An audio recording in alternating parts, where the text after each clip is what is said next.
싱가포르 소식 먼저 전해드리겠습니다. 12곳이 새로 코로나 환자가 다녀간 쇼핑몰로 추가가 되었는데 그 중에는 313 썸머셋, 비보시티, 부기스 정션도 포함이 되어 있습니다. 옆에 쇼핑몰 리스트와 날짜, 시간을 올려놓을 테니까요. 그 비슷한 날짜와 시간대에 다녀가신 분들은 몸의 증상을 잘 살피셔서 혹시라도 이상 증세가 느껴지시면 꼭 병원에서 의사 선생님과 상담을 하라고 합니다.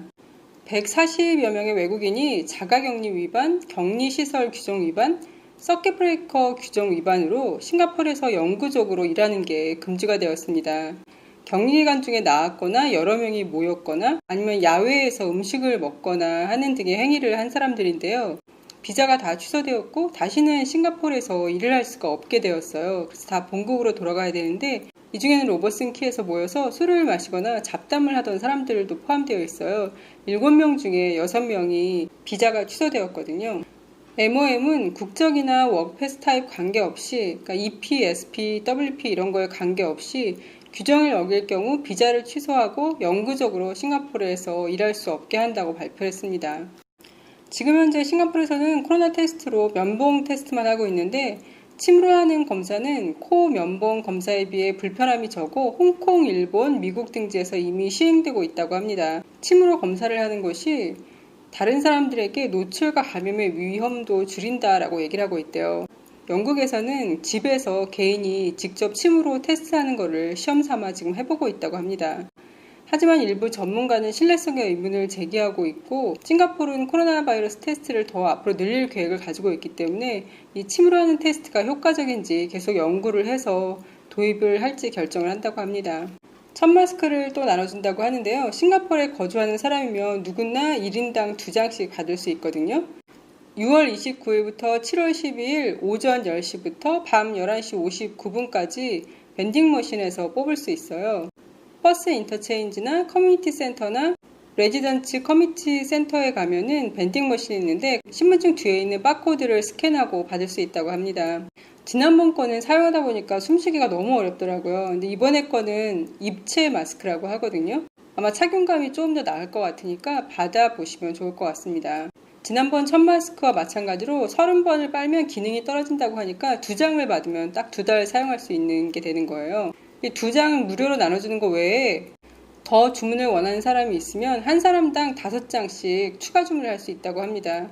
마스크 한 장당 8불 정도 하는데 이거는 시중에 나와 있는 가격보다 저렴한 거라고 하고요. 7월 11일까지 추가 주문을 할 수 있는데 추가 주문이 끝나면 QR코드가 문자로 발송이 된다고 합니다. 그러면 그 QR코드를 벤딩머신에 가서 스캔을 하면은 마스크를 받을 수 있는 거예요. 페일라, 페이나우 혹은 신용카드로 결제를 할 수 있다고 하고요. 추가 주문할 수 있는 주소를 설명란에 걸어 놓을 테니까 혹시 마스크 사용해 보시고 괜찮다고 느껴지시는 분들은 추가 주문하셔도 좋을 것 같습니다. 7월 1일부터 도서관이 재오픈을 하는데요. 오전 11시부터 오후 7시로 시간이 줄어들었고요. 수용 인원은 층당 50명으로 제한되며 도서관에서 공부하는 건 안 되고 자료를 빌리고 반납하는 것만 가능하다고 합니다. NLB 모바일 앱 등을 통해서 무접촉 대출 받을 것을 권고하고 있고요. 도서관이 시간제로 입장할 거기 때문에 온라인으로 미리 예약을 하고 가야 된대요. 추후 예약 시스템에 대한 세부사항이 공개될 거라고 하고요. 방문 시간은 1인당 30분 내로 제한될 거라고 합니다. 싱가포르에서 북한 사람이 한 명 경찰을 잡혔어요.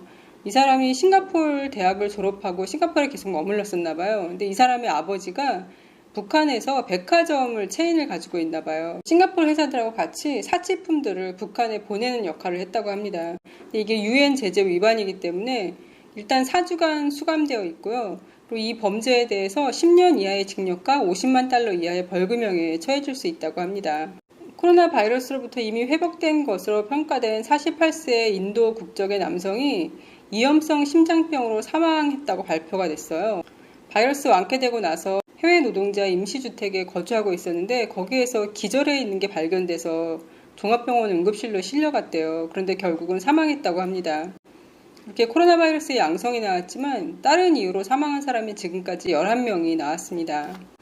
OCBC 은행은 7개 의료그룹과 제휴하여 100명 이상의 일반 의사, 제너럴 클리닉에 있는 의사 선생님들하고 전문가와 연결되는 모바일 앱을 출시했습니다. OCBC 고객이 아니라도 이 앱을 사용할 수 있고요.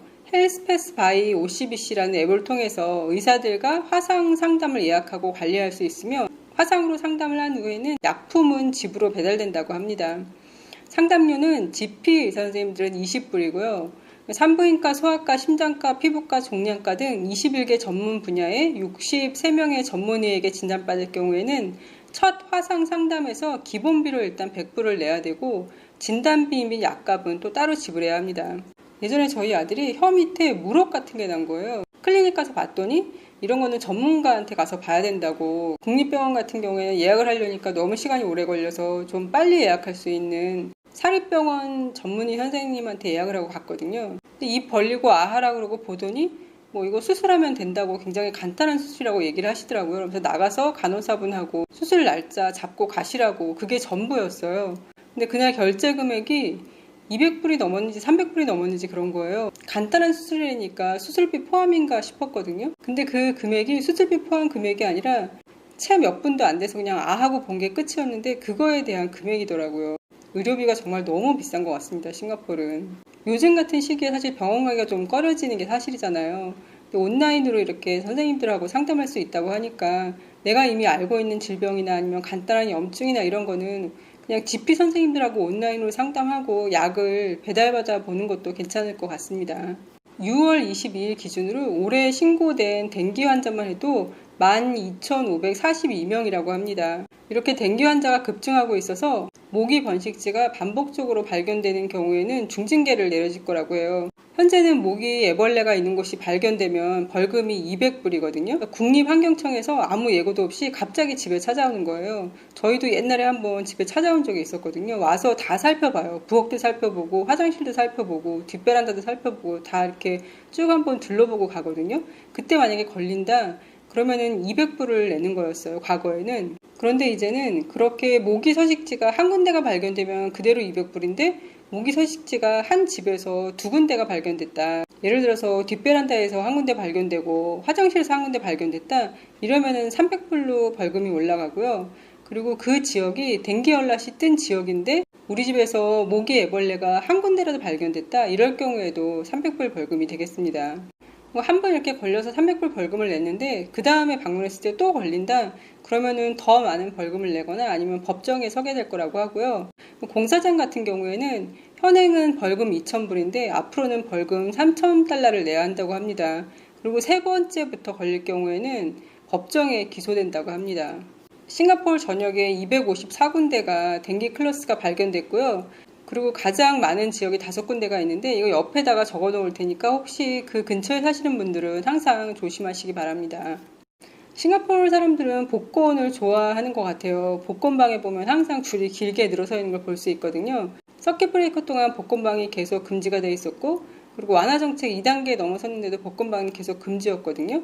근데 이게 6월 22일부터 재개장을 했습니다. 복권방뿐만 아니라 아시아문명박물관, 싱가포르 국립박물관, 싱가포르 국립갤러리가 6월 26일 날 문을 열었고요. 말레이 헤리티지 센터, 인도 헤리티지 센터, 순양생 난양 기념관 등은 7월 3일부터 개관을 한다고 합니다. 이런 뮤지엄들에는 항상 무료 가이드 투어가 있었거든요. 이런 가이드 투어는 허용되지 않고 그리고 인터랙티브 전시품들은 폐쇄되거나 격리된 채로 남아있을 것이고요. 아이들이 손으로 만지면서 경험해 볼 수 있는 것들은 다 문을 닫는다고 합니다. 오디오 가이드를 위한 헤드폰 등도 다 제공되지 않고요. 방문객도 25%가량으로 줄여서 입장을 받는다고 합니다. 일본은 7월 10일부터 축구 경기하고 야구 경기에 관중들을 받을 건데요. 최대 5,000명의 관중을 받아서 야구 경기, 축구 경기를 재개한다고 합니다.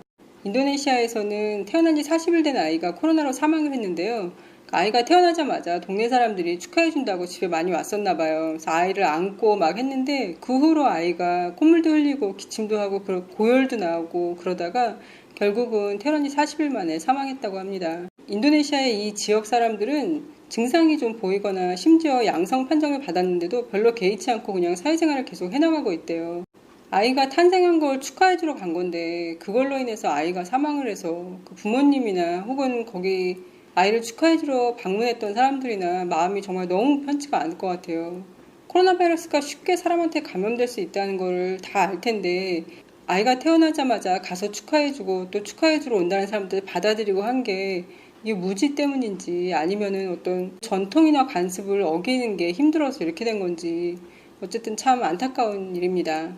발리에 트럼프가 초호화 프로젝트로 굉장히 화려한 호텔들하고 주택들을 지을 계획이었다고 합니다. 코로나로 인해서 앞으로 변해갈 상황을 대비해 5성급이나 아니면 5성급보다 조금 낮은 등급으로 호텔을 지으려고 한다고 합니다. 처음에 트럼프가 김정은 만나고 막 이럴 때 그런 생각을 잠깐 했었어요. 혹시 북한에다가 트럼프 호텔 지어놓고 거기서 돈 벌려고 그러나? 라는 생각을 잠깐 했었습니다. WHO는 전 세계 감염자가 일주일 안에 1000만 명을 돌파할 가능성이 높다고 발표하면서 바이러스 대유행은 아직 최고조에 이르지 않았다고 경고를 했습니다. UN 보건기구는 현재 새로운 환자 발생률을 볼 때 중환자를 돕기 위한 산소 호흡기가 앞으로 많이 부족할 거라고 경고했습니다. 호주 슈퍼마켓 체인점들이 6월 26일부터 다시 화장지와 기타 생활용품 구입 제한을 도입했는데요. 이렇게 한 이유가 빅토리아주의 코로나 바이러스 환자가 급증을 하면서 다시 빈 선반들이 사진이 찍혀서 SNS에 퍼지기 시작한 거예요. 가을에 2차 유행이 온다고 하더니 가을 오기 전에 벌써 여름에 2차 유행이 시작할 것 같은 생각이 듭니다. 과학자들은 남극에 있는 아주 작은 유기체의 내장에서 폴리스티렌의 일부를 발견했는데 이는 미세 플라스틱 오염이 이미 세계에서 가장 외진 육지 기반 식품 시스템에 깊이 들어섰다는 우려를 낳고 있다고 합니다. 바이올로지 레터스에 게재된 이 연구의 저자들은 플라스틱은 지구상에서 가장 멀리 떨어진 토양먹이 그물들 중 일부에까지 들어섰으며 전체 생물군과 생태계에 대한 잠재적 위험을 안고 있다라고 말했습니다. 또한 이것이 이미 기후변화로부터 위협에 직면해 있는 취약한 극지 생태계에 새로운 스트레스 요인이 될 수 있다고 경고했습니다. 이미 몇 년 전에 유럽이랑 미국에서 수돗물에서 미세 플라스틱이 나온다고 경고를 했었잖아요. 근데 그 이후로 사실 달라진 게 아무것도 없이 그냥 계속 플라스틱 사용은 늘어만 가는 것 같아요. 미세 플라스틱을 섭취한 생선이나 육류를 또 우리가 먹게 되는 거잖아요. 이런 미세 플라스틱이 계속 인간 몸에 쌓이면 우리들 몸에 어떤 영향을 줄지 걱정이 됩니다. 별도의 연구에서 중국과 미국의 서로 다른 두 그룹의 과학자들은 인간이 만든 수은오염이 태평양의 마리아나 해구의 가장 깊은 곳 해저에 도달했다는 것을 발견했다고 합니다. 물고기와 갑각류에서 인공 메틸머큐리와 천연 메틸머큐리 둘 다 발견했는데요. 해양 먹이사슬 제일 꼭대기에 있는 게 인간이기 때문에 높은 수치의 독성이 인간 몸에 쌓일 수가 있대요. 그리고 이것은 태아에게 해를 끼칠 수 있다고 합니다. 이렇게 된 이유는 석탄과 석유를 태울 뿐만 아니라 채굴과 같은 인간의 활동 결과로 바다에 도달한다고 합니다. 이산화탄소 과다 발생으로 지구온난화가 이루어지고 있잖아요. 이산화탄소를 그나마 흡수하는 게 식물들이었는데 지금 아마존 정글도 그렇고 호주도 그렇고 유럽도 그렇고 미국도 그렇고 많은 산불로 인해서 굉장히 많은 식물군이 지금 죽어가고 있잖아요. 그래서 이산화탄소를 흡수할 식물들은 점점 없어지는데 이산화탄소 배출은 점점 더 많이 되는 거예요. 비행기도 그렇고 자동차도 그렇고 공장들도 그렇고요. 이산화탄소가 많으면 뭐가 문제가 되냐면 이산화탄소를 흡수하는 게 적어지니까 그만큼 많은 이산화탄소가 대기권으로 날아가는데 이 대기권에 머무르는 이산화탄소가 태양이 지구를 향해 열을 보내면 그 열들 중에 일부는 반사가 돼서 다시 대기권으로 날아간대요. 근데 예전에는 그 열이 그냥 계속 쭉 날아갔는데 이산화탄소가 있으면 이산화탄소가 그 열을 다시 흡수해서 다시 그 열을 지구로 보낸다고 합니다. 이런 열 때문에 점점 더 빙하가 녹고 그러고 있는 거거든요. 근데 플라스틱 사용이 줄지 않으니까 점점 미세 플라스틱은 많아지고 수돗물에서도 발견이 되고 굉장히 작은 유기체에서도 발견이 된다고 하니까 아마 우리 몸속에도 지금 미세 플라스틱이 굉장히 많이 쌓여 있을 거예요. 그런데 이제는 바다 생물한테 수은까지 오염이 됐다고 하니까 지구가 안고 있는 총체적인 문제인 것 같습니다. 당장 내가 할 수 있는 거 한 가지라도 실천을 하는 게 중요할 것 같습니다. 매일매일 올리던 뉴스 영상이었는데 일주일치를 모아서 하려다 보니까 내용이 너무 길어지는 거예요. 볼턴 책에 관한 내용도 있고 북한이 굉장히 강하게 나오다가 갑자기 또 조금 바뀌었잖아요. 그런 뉴스들이 싱가포르 신문에는 어떤 식으로 나왔을지 그 내용에 대해서는 다음 주에 다시 말씀드리겠습니다. 그럼 한 주 마무리 잘 하시고 오늘도 건강하세요.